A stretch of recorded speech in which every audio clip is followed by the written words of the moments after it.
Hello, this is Ramirez with Tidewater Renaissance Fighting Arts, and today you'll notice that, unlike other reviews, I am wearing a gorget. This is one of that gal's gorgets. Um, this is not my normal one. I do have one in black. This is now blue and silver. And you might say, is this a review of gorgets? And I'm going to tell you, no. This is actually a review of an event. This is the Icebreaker HEMA tournament in Minneapolis, Minnesota. And a few weeks ago, I was there, and I know I haven't been doing a lot of videos recently. I've been very busy. I hope that will change, and I will be able to get some more content out regularly. But as I said, today is a review of the Icebreaker HEMA Tournament 2025. This tournament took place in Minneapolis, Minnesota, and I have to say, had a good time. It was an interesting event. I do a couple of different tournaments, and sometimes I want to do a tournament that I don't do that isn't local because it broadens your experience. You tend to fight people who are different, and all sorts of events run differently. So the Icebreaker tournament is held at a sports complex in the Minneapolis area, and I have to say there was good, bad, and I want to kind of get into all of it. The reason that I was motivated to do this one was they had an over 45 tournament, and I qualify for that, so I wanted to do one, and less events have them. So I was like, I'll go out and I'll try this. The people were very friendly. I want to stress that. There are some competitions you go to, it's very structured, very official. Go here, go there, don't do this, don't do that. I think they were exceptionally friendly at this event. And that is not only a compliment to the staff and organizers of the event, but to the participants themselves. I mean, going there and not being a part of any of the other local clubs and it just being me from TRFA, I expected to kind of be largely ignored, but that wasn't the case. People came up to me. People offered me the chance to do warm-up sparring with them. And it was not only that the staff and the organizers were very friendly and conducted themselves in a very friendly manner, but I would say the participants were very friendly, very cooperative, very inspiring of each other. You know, I've gone to competitions where people are like, they just sit in their corners, wait to be called. These people would talk with you, if you wanted to talk or chat. I also liked the vendors that were there. Purple Heart Armory was there, and I've talked with Christian online many times. We never met face to face, and that was really cool to talk with him because he has some of my videos on his channel, and he's been very receptive to feedback about his company and HEMA equipment. I have some cool HEMA equipment that's new that is coming out to address the current tip and rubber blunt issue. He's created some new ones, and I will be doing a video on that very soon. But just getting to talk to him and see some of the new products coming out was really, really cool. Igor from Arm Street, if you go back into my history, I've done a review of Igor at his shop, Arm Street at Penzic, and he was there. He was actually fighting. We didn't get to fight, unfortunately, but we did get to talk, and I got to see some of the new HEMA equipment that Arm Street is putting out, and I probably won't talk a lot about that unless you guys, like, in the comments say, hey, we'd like to know what's coming out new from Arm Street, and I can tell you a little bit about what I saw. If you are interested in that topic, let me know in the comments below, and I will do a video on that. Also, there were a couple of other sword makers there that were, I think, relatively local to the Midwest. There were, as for the tournaments themselves, I think they run well. It's an interesting fight or rule structure. It is a 10-point system that counts down. So both fighters have 10 points. There are weighted targets, so its limbs are 1 point, body is 2 points, head is 3 points, and you fight down. And if both people reach 0 at the same time, they both lose. So it was interesting because you would think, or I would think they'd be more cautious in their fencing and that you'd just wait out time. But there were no time limits, and I was like, well, how's that going to work out? And I was very surprised. Fights moved fairly fast, and you are rewarded because the afterblow timing counts. It's not counted against the other person's strike. The afterblow counts for full points. So if you hit someone in the hand and they hit you in the head, then you would basically, even though you got the first hit, you would lose 2 points on that exchange because it'd be 1 point granted to you and 3 points granted to your opponent. So that aggressive nature of fighting kind of really came out, and it was a very, very interesting tournament format. And you got to get from 10, get that other person to 0 before they get you down. There was a lot of honor.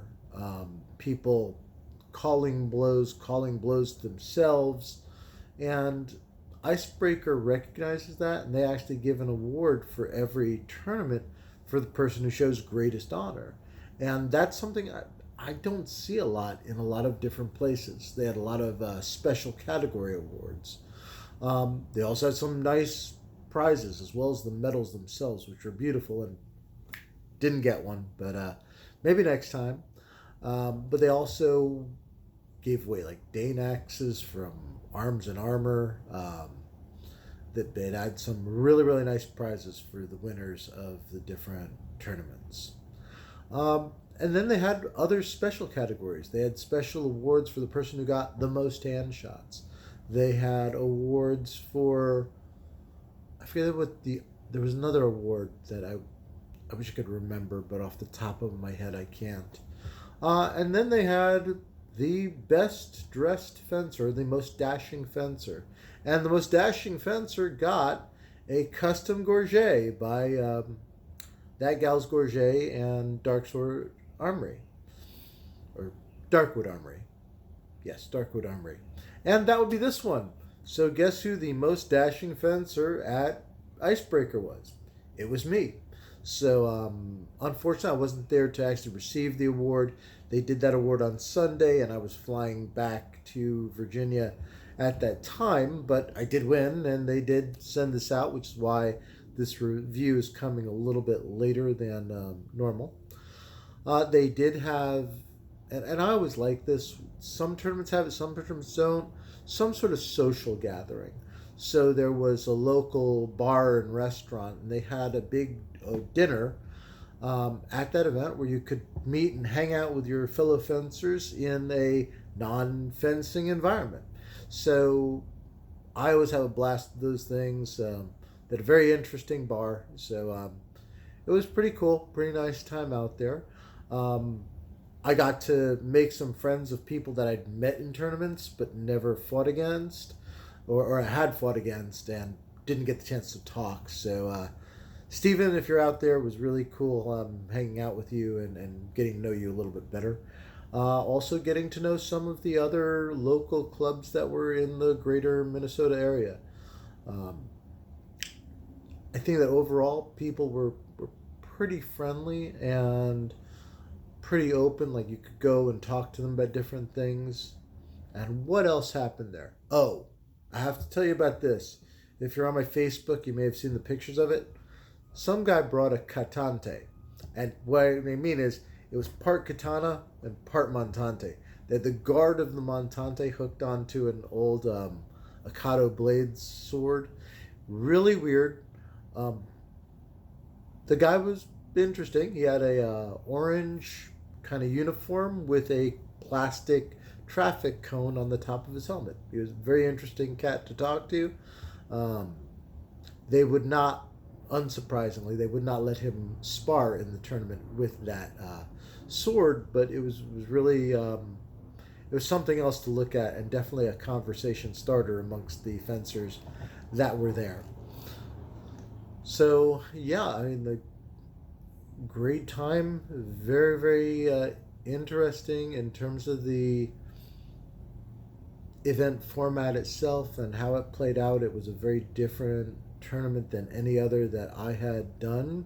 I know that California Sword Crush also does a countdown system to their sparring in tournament as well.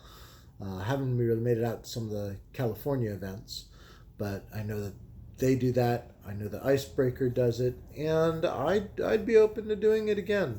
I'd have to really kick up my game if I want to win another Most Dashing Fencer award, but that's how it goes. I actually met the person who had won the previous year, and he was like, "I'm glad you're running now and not the year that I ran." So that was kind of fun. But overall, registration was pretty straightforward. They did have one major drawback, and this did affect me. I know it affected a lot of other people.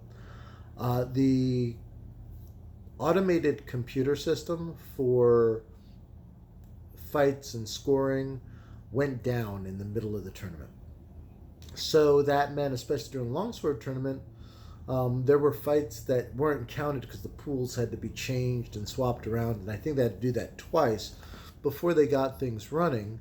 And even then, they took a paper recording of all of the fights because they needed to put them into the system later. Otherwise, the delays would have really drastically affected the tournament as a whole. So I think all of Saturday and Sunday, they were not using the automated system because there was some sort of internet problem, or I don't know what the problem was. They didn't tell us.